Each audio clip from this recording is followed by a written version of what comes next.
जय गुरुदेव। सभी को प्रणाम। हम लोग उपासना समर्पण योग वांग्मय का स्वाध्याय कर रहे हैं। अध्याय 7 डे 14। कल के स्वाध्याय में गुरुदेव जी ने हमें बताया कि जीवन में सामंजस्य स्थापित कैसे करना है। हमें बाह्य जीवन और आंतरिक जीवन एक दूसरे से जुड़ा हुआ है, हमें उसमें सामंजस्य स्थापित करना पड़ेगा। आगे गुरुदेव जी बता रहे हैं कि इसी तरह केवल आध्यात्म को, अंतर जगत को महत्व देकर बाह्य जीवन के उत्तरदायित्व, कर्तव्य, प्रकृति के नियमों को सर्वथा भुला दिया जाएगा तो यह बड़ी भूल होगी।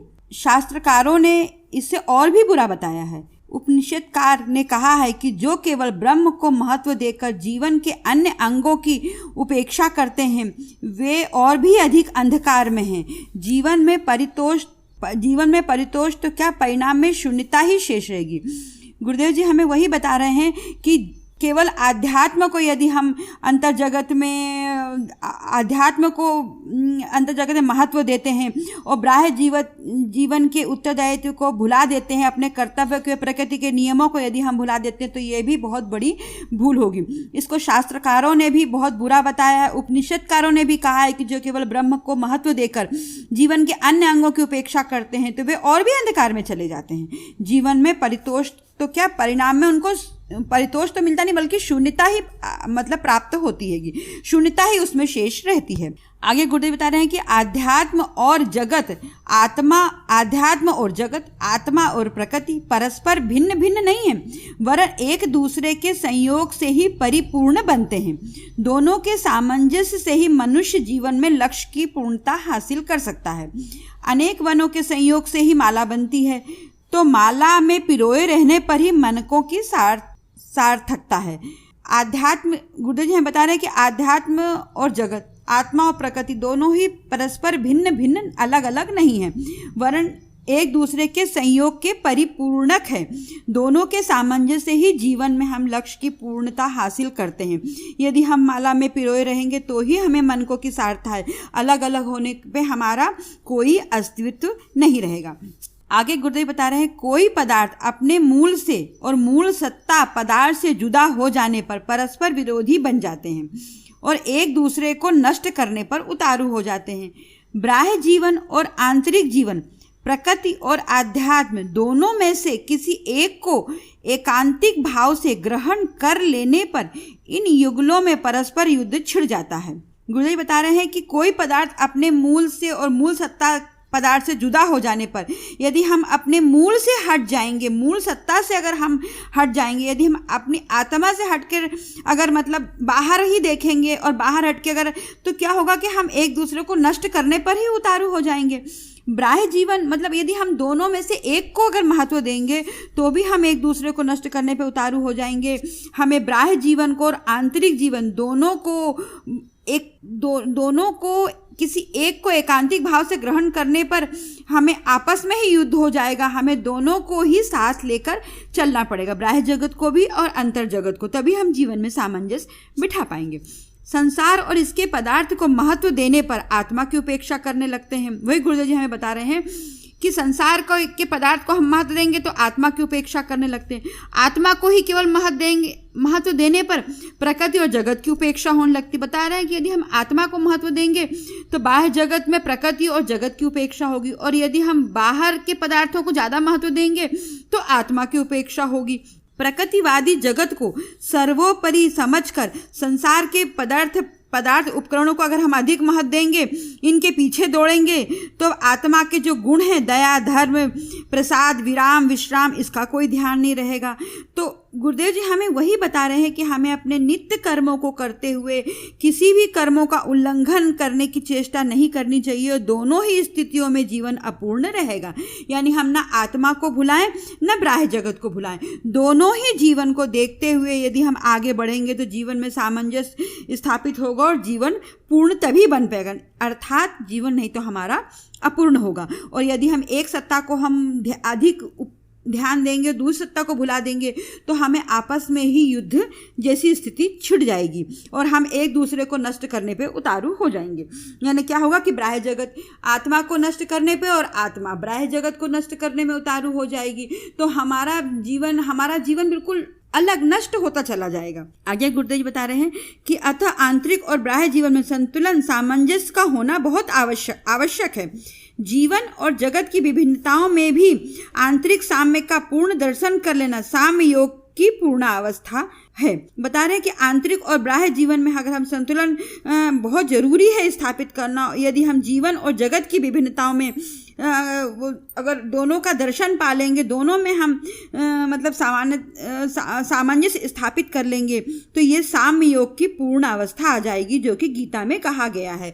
गीता में भी कहा गया है साम्य योग के लिए। इसकी साधना का स्थल है हमारा चित्त। उन्होंने साधना स्थल किसको बताया है? चित्त को।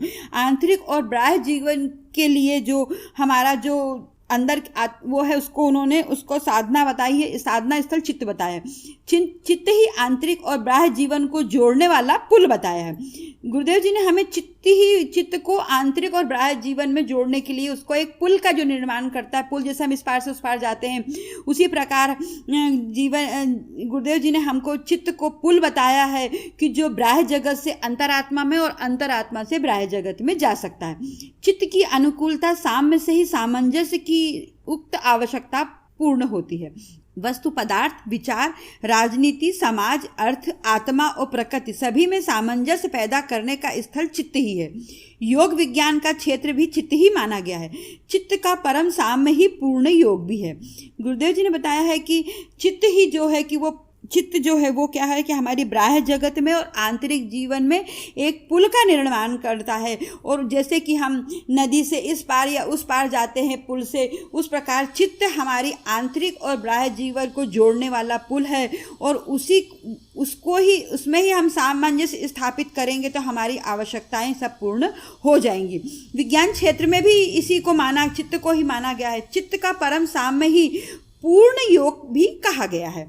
योग में भी इसको पूर्ण योग कहा गया है। आगे गुरुदेव जी बता रहे हैं कि साम्य योग की पूर्ण अवस्था अचानक प्राप्त नहीं हो जाती है। इसके लिए हमें छोटी छोटी बातों में सामंजस्य का अभ्यास करना चाहिए। एक एक करके जीवन के सभी अंगों में, सभी क्षेत्रों में साम्य योग की निर्दोष उच्च भूमिका तक पहुंचा जा सकता है। गुरुदेव जी ने कहा है कि साम्य योग की पूर्ण अवस्था हमें अचानक प्राप्त नहीं होगी। इसके लिए हमें छोटी छोटी बातों का अभ्यास करना पड़ेगा। जीवन के एक एक करके जीवन के सभी अंगों में, सभी क्षेत्रों में साम्य योग की निर्दोष उच्च भूमिका में पहुंचने के लिए हमें छोटी छोटी बहुत सारी बातों को अपनाना पड़ेगा। कैसे? आगे गुरुदेव जी उसी बारे में बता रहे हैं कि व्यवहार में, बातचीत में, चिंतन मनन में, व्यक्तिगत और सामूहिक जीवन में सामंजस्य का जितना अभ्यास बढ़ता जाएगा, उतना ही हम साम्य योग की सफलता का क्षेत्र व्यापक होगा। गुरुदेव बता रहे हैं कि छोटी छोटी बातों में, जैसे हम अपने व्यवहार में, बातचीत में, अपने मनन चिंतन में, व्यक्तिगत और सामूहिक जीवन में अगर हम सामंजस्य का अभ्यास करते जाएंगे तो हम साम्य योग की सफलता की ओर बढ़ते हुए चले जाएंगे। आगे बता रहे हैं गुरुदेव जी, अंत और बाह्य जगत में जो जितना सामंजस्य कर लेता है वो उतना ही महान बन जाता है।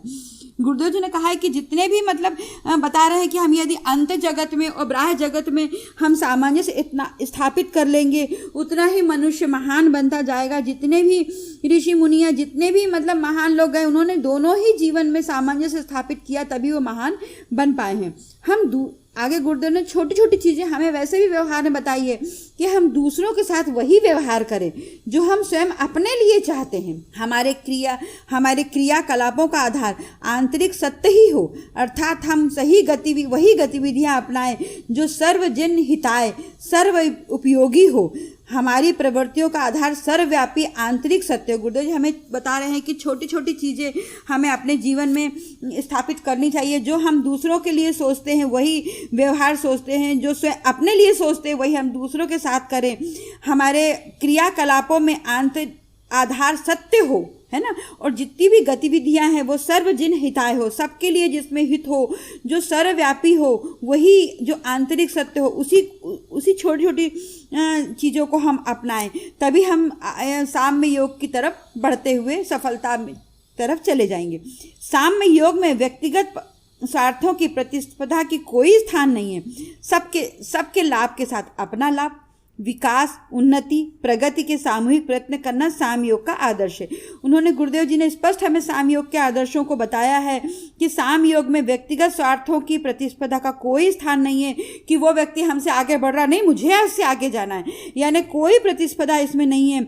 सबके लाभ में अपना लाभ, सबके विकास में अपने विकास, सबकी उन्नति में अपनी उन्नति और प्रगति के सामूहिक जो भी हमें मिले प्रगति का, उसमें सामूहिक प्रयत्न करना ही साम्य योग का आदर्श गुरुदेव जी ने हमें बताया है। इस तरह छोटी छोटी चीज़ों में गुरुदेव जी हमें बताना की कोशिश कर रहे हैं कि मनुष्य समझे कि मतलब कैसे वो अंतर जगत से और बाह्य जगत से सामंजस्य बैठा सके। आगे गुरुदेव बता रहे हैं कि इस तरह साम्य योग सामंजस्य की साधना के मूलाधार है। उन्होंने 5 पॉइंट दिए हैं कि इस तरह के साम योग और सामंजस्य की साधना के जो मूलाधार हैं, जो मूल आधार है, जो मूल जड़ में है, उनको बताया है। कैसे? पहला उन्होंने बताया है, एक आत्मा और जगत को, आध्यात्म और प्रकृति को जीवन में स्थान देना। उन्होंने बताया है कि आत्मा को भी स्थान देना है, हमें जगत को भी स्थान देना है, बाह्य जगत को भी देना है, आध्यात्म को भी अपनाना है और प्रकृति को भी अपने जीवन में स्थान देना है। दूसरा गुरुदेव जी बता रहे हैं, चित्त और चित्त वृत्तियों को सार्वभौम समग्र अखंड आंतरिक सत्य के साथ एकीभूत करना। उन्होंने बताया है कि चित्त की जो प्रवृत्तियां हैं उसको आंतरिक सत्य के साथ एकाकार करना, यानी हम चित्त को उन्होंने पुल बताया है कि बाह्य और अंतर जगत का, तो चित्त में जो प्रवृत्तियां हैं उसको हम एकाकार करें। तीसरा गुरुदेव जी बता रहे हैं, सबके साथ अपना जीवन, स्वयं जीना और दूसरों को जीने में सहायता करना। उन्होंने कहा है कि सबके साथ जीना ही स्वयं जीना कहलाता है। सिर्फ जो स्वयं ही खा लेगा, पी लेगा, स्वयं ही करेगा, वो जीवन उसका नहीं कहलाता। सबके साथ अपना जीवन और दूसरों को जीने में सहायता करना, दूसरों को आगे बढ़ाने में, दूसरों को जीने में सहायता करना। चौथा गुरुदेव जी बता रहे हैं कि व्यक्तिगत लाभ की प्रतिस्पर्धा नहीं, वरन सबके लाभ के साथ अपना लाभ प्राप्त करना, प्राप्त साधन उपकरणों से दूसरों की उन्नति विकास में सहयोग करना। गुरुदेव जी बता रहे हैं कि व्यक्तिगत लाभ के लिए हमें कोई प्रतिस्पर्धा नहीं करनी है, बल्कि सबके लाभ के साथ ही लाभ प्राप्त करना है, और जो हमारे पास साधन उपकरण प्राप्त हैं उसी में दूसरों की उन्नति और विकास में हमें सहयोग करना है। पांचवा उन्होंने बताया है कि सामूहिक विकास, उन्नति, लाभ में सामूहिक आनंद में विश्वास रखना। गुरुदेव जी बता रहे हैं कि सामूहिक विकास जो व्यक्ति चाहता है, सामूहिक विकास यदि हम करेंगे, उन्नति लाभ में सामूहिक, तो उसका आनंद में जो विश्वास होगा वो एक अलग तरह से ही होगा। यदि हम समूह में रह के काम करेंगे, सभी समूह की उन्नति और सामूहिक आनंद में विश्वास रखेंगे, तो ये जीवन की छोटी छोटी चीज़ों को हम प्राप्त करते हुए साम्य योग की तरफ बढ़ते जाएंगे। इनका अवलंबन, इन पांचों चीज़ का, ये गुरुदेव जी ने हमें पांचों चीज़ का उदाहरण बताया है कि आत्मा और जगत को साथ लेकर चलना, चित्त की प्रवृत्तियों को एकाकार करना, सबके साथ अपना जीवन जीना, व्यक्तिगत लाभ की प्रतिस्पर्धा नहीं करना और सामूहिक विकास की उन्नति करना यदि हम करते हैं तो इनका अवलंबन करके परम साम्य मंजिल तक हम पहुंचा जा सकता है और सच्चा जीवन लाभ प्राप्त किया जा सकता है। गुरुदेव जी हमें जीवन में जो सामंजस्य स्थापित करना है उसके उदाहरणों के तौर में बता रहे हैं कि हमें आत्म जगत में और बाह्य जगत में दोनों में ही सामंजस्य स्थापित करना पड़ेगा, और छोटी छोटी चीज़ों से हम यदि चित्त का एक पुल बनाकर उसके साथ जिएंगे, सबके लाभ में अपना लाभ, सबके सामूहिक उन्नति, विश्व का कल्याण, समाज का कल्याण, परिवार का कल्याण यदि हम करते हुए चलेंगे तो हम अपने साम्य मंजिल पर पहुंच जाएंगे और सच्चा जीवन का लाभ प्राप्त कर सकेंगे। इसलिए हमें बाह्य जगत में और आंतरिक जीवन में दोनों में ही सामंजस्य स्थापित करते हुए चलना पड़ेगा। अंतरात्मा को हम ना भूलें, अंतरात्मा में जो दया, करुणा, लाभ का जो वो है उसको ना भूलते हुए दोनों को ही साथ लेकर यदि हम जीवन में प्रवेश करेंगे तो हम सच्चा जीवन लाभ प्राप्त कर सकते हैं। आज के लिए इतना ही। जय गुरुदेव, सभी को प्रणाम।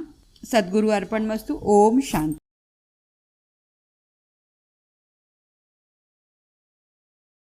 हमारे YouTube चैनल को सब्सक्राइब करें और बेल आइकन को दबाकर ऑल पर क्लिक करें ताकि नोटिफिकेशंस आपको मिलती रहें।